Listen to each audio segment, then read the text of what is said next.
Camerounais, mes chers compatriotes, l'année 2016 qui s'achève a été riche en événements pleins de signification pour notre nation. Cette année, nous l'avons commencé sous de très bons auspices. La résilience de notre économie, malgré un contexte défavorable, était saluée par les bailleurs de fonds, dont le Fonds monétaire international. Nos forces de défense et de sécurité avaient repoussé et mis Boko Haram sur la défensive. Notre pays s'engageait résolument dans une nouvelle phase de son grand projet pour l'accélération de la croissance, la création d'emplois et des richesses. Les circonstances au fil des mois ont mis à rude épreuve cet élan prometteur. De même, un certain frémissement sur le front social et politique a semblé par moments fragiliser les fondements même de notre vivre ensemble. Mais nous avons toujours su tenir bon au bout du compte. Je voudrais donc, avant toute autre chose, vous dire solennellement ce soir que le Cameroun est un pays plus que jamais debout. Un pays un et indivisible, fier de sa diversité culturelle et jaloux de sa liberté.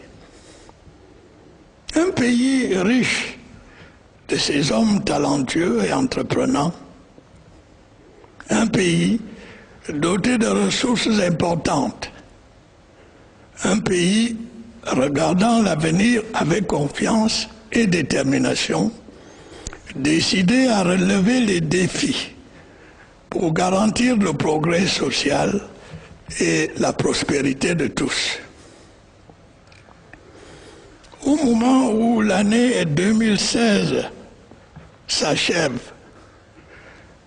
je ne saurais oublier le deuil qui, de façon inédite, a frappé notre pays lors de la catastrophe ferroviaire survenue à Ezeka.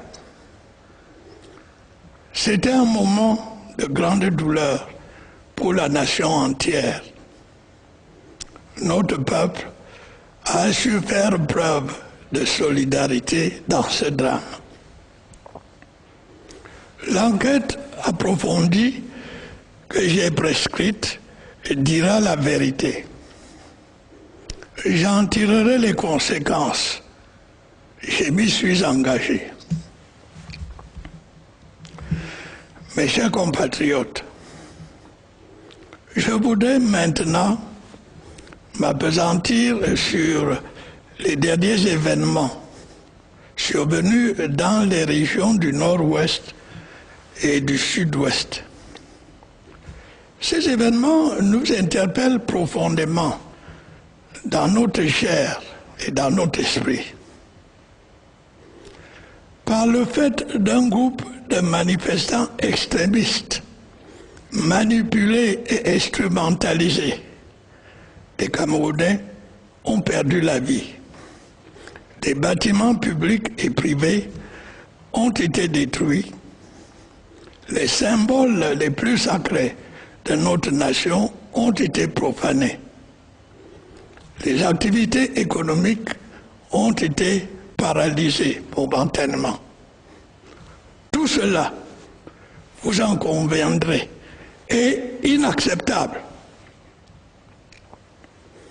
Les libertés politiques et syndicales sont effectives dans notre pays.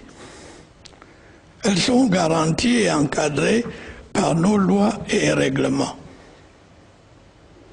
Dans ce cadre, chaque citoyen est bien fondé d'exprimer son opinion sur tout sujet de la vie nationale, y compris par l'observation pacifique d'un mot d'ordre de grève dûment déclaré. Il s'agit d'un droit fondamental du citoyen voulu par le peuple camerounais, puisque garanti par la Constitution. Ce droit est inaliénable dans l'idéal démocratique que j'ai proposé au peuple camerounais et que, quotidiennement, nous construisons ensemble, patiemment et obstinément. Il n'est pas convenable que certains veuillent se servir de ce cadre de liberté pour poser des actes de violence et chercher à porter atteinte à l'unité de notre pays. En pareille circonstance, l'État a le devoir impérieux de rétablir l'ordre au nom de la loi et dans l'intérêt de tous. Agir autrement, c'est compromettre notre démocratie. C'est laisser l'anarchie s'installer à la place de l'état de droit. Je condamne de façon énergique tous les actes de violence, d'où qu'ils viennent, quels qu'en soient les auteurs. Nous tirerons toutes les conséquences des différentes enquêtes en cours à ce sujet. Que l'on se comprenne bien, il n'est pas interdit d'exprimer des préoccupations dans la République. En revanche, rien de grand ne peut se construire dans la surenchère verbale, la violence de rue et le défi à l'autorité. Seul le dialogue serein permet de trouver et d'apporter des solutions durables aux problèmes. Les voix qui se sont exprimées ont été toutes entendues. Elles ont, dans bien des cas, soulevé des questions de fond que l'on ne saurait négliger. J'ai instruit le gouvernement d'engager un dialogue franc avec les différentes parties concernées pour trouver des réponses appropriées aux questions posées. Je les invite à participer sans préjugés aux différentes discussions. Mais ne l'oublions jamais, nous marchons sur les pas des pères fondateurs de notre pays, de nos héros nationaux, qui ont versé leur sang pour léguer à la postérité une nation unie dans sa diversité. L'unité du Cameroun est donc un héritage précieux avec lequel nul n'a le droit de prendre des libertés. Et quelle que soit la pertinence d'une revendication, celle-ci perd toute légitimité sitôt qu'elle compromet tant soit peu la construction de l'unité nationale. Le peuple camerounais, comme un seul homme, s'est engagé à construire une nation unie, inclusive et bilingue. Il s'agit là d'une expérience unique en Afrique. Comme toute entreprise humaine, notre expérience n'est pas parfaite. Elle a des aspects perfectibles. Nous devons donc rester à l'écoute les uns des autres. Nous devons rester ouverts aux idées amélioratives, à l'exclusion toutefois de celles qui viendraient à toucher à la forme de notre État. En dehors des instances dont j'ai prescrit la création au gouvernement et qui fonctionnent déjà, nous sommes prêts à aller plus loin. Nous sommes disposés, à la suite et dans l'esprit des artisans de la réunification, à créer une structure nationale, dont la mission sera de nous proposer des solutions pour maintenir la paix, consolider l'unité de notre pays et renforcer notre volonté et notre pratique quotidienne du vivre ensemble. Et cela dans le strict respect de notre Constitution et de nos institutions. Dois-je le redire, le Cameroun est un et indivisible. Il le demeurera. Il tire sa richesse et sa force de la diversité de son peuple, de ses cultures et de ses langues. C'est ce pluralisme qui voit notre pays considération, respect et admiration. Le Cameroun est un pays démocratique, un État de droit. Les problèmes doivent y être réglés dans le cadre de la loi et par le dialogue. Nos compatriotes veulent vivre dans la paix et la concorde. Il ne faut pas les troubler. C'est aussi pour cela que notre pays s'est engagé dans la lutte contre Boko Haram. À ce propos, je crois pouvoir dire que l'année 2016 a permis de pousser ce groupe terroriste dans ses derniers retranchements. On peut, semble-t-il, espérer que cette nébuleuse aura du mal à se relever des coups qui lui ont été portés. Mais il faudra rester vigilant.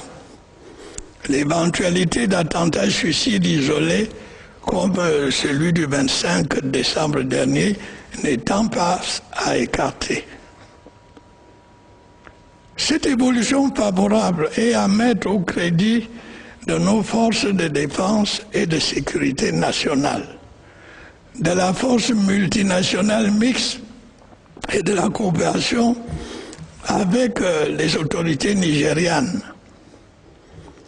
C'est le lieu de nous féliciter également de l'appui de nos partenaires internationaux que je tiens à remercier.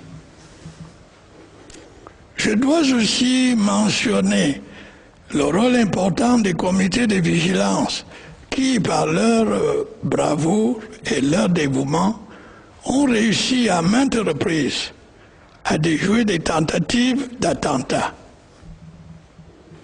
Je tiens à saluer une nouvelle fois l'attitude du peuple camerounais dont le patriotisme dans ces moments difficiles n'a jamais fait défaut. Oui, l'unité nationale se forge dans les épreuves. Nous devons maintenant consolider la sécurité intérieure, reconstruire, organiser le retour des déplacés et ranimer l'économie locale. Pour tout dire, redonner vie et sérénité aux régions sinistrées. L'État y pourvoira dans toute la mesure de ses moyens, en comptant sur le dynamisme des populations et l'accompagnement des partenaires au développement. Malgré le poids des dépenses de sécurité, le gouvernement n'a pas relâché ses efforts pour favoriser la croissance de notre économie. Plusieurs de nos grands projets de première génération sont pratiquement opérationnels ou sur le point d'entrer en service, tels que le port de Kribi, le barrage de Lompangar et les centrales de Mevelle et de Mekine. Pour réduire la fracture énergétique et mettre fin au délestage, d'autres grands chantiers, comme les centrales de Bini à Warak, Menchou, Sondon et Naktigal, vont compléter ce programme. Avec la création de la Société nationale de transport d'électricité, nous entendons régler nos problèmes de transport et de gestion de l'énergie. Le développement de notre réseau routier est également en progrès. Un vaste programme de construction ou de réhabilitation de routes est en cours d'exécution à travers tout le pays. Je ne citerai que les plus remarquables, comme les autoroutes Yaoundé-Douala et Sibalène-Yaoundé, dont les travaux avancent normalement, mais aussi les entrées est ou ouest de Douala, ainsi que le deuxième pont sur le Vori. À plus long terme, nous envisageons la création d'un réseau routier et ferroviaire à vocation interrégionale pour faciliter l'accès à nos gisements miniers et stimuler nos échanges avec les pays voisins. Le Cameroun se trouve à la jonction de deux grands ensembles économiques d'Afrique de l'Ouest et d'Afrique centrale. Pourquoi n'ambitionnerait-il pas de devenir cette plaque tournante à laquelle la géographie le prédispose? Le développement de notre capacité énergétique et l'extension de notre réseau routier ont pour finalité principale la création des conditions optimales pour l'industrialisation de notre pays. Celle-ci est notre grand défi des prochaines décennies. En même temps, on peut en attendre une confirmation de l'évolution favorable de la situation de l'emploi constatée ces dernières années. À titre d'exemple, jusqu'en octobre 2016, 320 000 nouveaux emplois ont été recensés. Par rapport à l'exercice précédent, ceci représente une augmentation de près de 20%. Cette performance est à saluer au vu de la morosité ambiante. Toutefois, nous devons faire mieux et pour cela, nous avons l'obligation d'assainir la gestion de l'ensemble des économies de notre sous-région. C'est pour cette raison que j'ai jugé utile de réunir récemment à Yaoundé l'ensemble des chefs d'État de la CEMAC. Cette rencontre nous a permis de prendre des mesures destinées à redynamiser la croissance dans notre zone, tout en accélérant l'intégration de nos économies et la libre circulation des biens et des personnes. Le Cameroun fera son devoir à cet effet. Au service de notre aspiration pour l'émergence à l'horizon 2035, nous travaillons continuellement à l'augmentation de notre production agricole, à la transformation industrielle de nos matières premières et à l'expansion de l'économie numérique. Le budget de l'État pour l'année 2017 est un juste reflet de cette volonté d'amplifier la dynamique autour de ces secteurs hautement stratégiques. Mes chers compatriotes, les chantiers sont nombreux pour assurer le progrès social et la prospérité à notre pays. Nos atouts sont connus de tous, mais nous avons encore de la difficulté à transformer notre potentiel en réalité gagnante. C'est pour y réfléchir que j'ai initié la conférence économique internationale Investir au Cameroun, terre d'attractivité, au mois de mai 2016, vous vous en souvenez. Bien au-delà des rencontres d'affaires non négligeables à l'occasion, cette initiative inédite, du reste saluée par nos partenaires au développement, a permis un partage d'expériences fort utile au sujet de la marche vers l'émergence économique. Dans ce monde interconnecté, nous avons voulu accueillir en toute simplicité le regard des autres sur notre capacité à intégrer l'économie globale. La moisson a été abondante en termes de principes d'action retenus en vue de l'amélioration du climat des affaires au Cameroun. Dans un avenir proche, nous en verrons la traduction concrète dans nos institutions. Je me suis déjà exprimé sur ce sujet à maintes occasions. Diverses manœuvres de résistance ou d'inertie freinent nos avancées. Il nous faudra lever ces obstacles pour générer un environnement des affaires sain et attractif, accélérateur du progrès dans notre pays par un arrimage adéquat aux dynamiques globales. Il est de la responsabilité de la puissance publique d'y veiller. Je vais m'y employer fermement. Si je pense que l'État doit jouer un rôle de régulateur et de facilitateur, voire d'investisseur dans certains domaines précis, je pense également qu'il appartient au secteur privé d'investir partout où existent des opportunités. Par ces temps où la diversification est une véritable bouée de sauvetage pour les économies de la CEMAC, il est bon que nos investisseurs se montrent à leur avantage. Par exemple, pour capter les opportunités qu'offre l'intégration régionale ou les différents accords de partenariat économique auxquels le Cameroun est parti. Je lance donc un appel en direction de nos créateurs de richesses pour qu'ils prennent toute leur part afin de stimuler la croissance de notre économie. Il y va de l'intérêt de tous.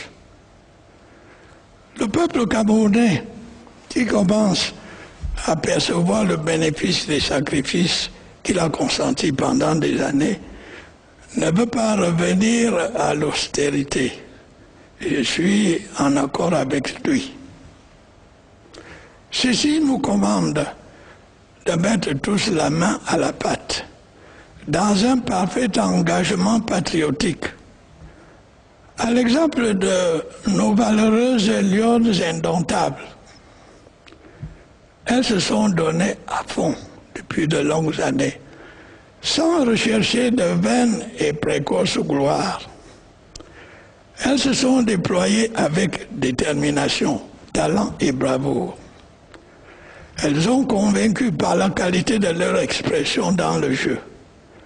Elles ont séduit par leur qualité morale et éthique du jeu, qui leur a mérité le trophée du fair play. Elles ont reflété la diversité camerounaise forte dans la défense du drapeau national. Et bien qu'elles n'aient pas remporté le trophée final lors de la CAN féminine 2016, elles ont procuré de la joie et de la fierté à toute une nation. Ce bel engagement patriotique est un appel à tous, chacun et chacune, dans sa situation particulière, pour servir partout le devenir du Cameroun avec sens de l'exemplarité. Mes chers compatriotes, je voudrais, avant de conclure, vous inviter à avoir une pensée pour nos soldats et nos citoyens civils tombés pour la défense de la patrie tout au long de l'année 2016, ainsi que pour les victimes de la catastrophe ferroviaire survenue à Zeka il y a peu. Le moment est maintenant venu de formuler pour notre nation le vœu que l'année 2017 porte en abondance des fruits de paix et de concorde, de progrès et de prospérité économique pour tous. Bonne et heureuse année 2017. Vive le Cameroun!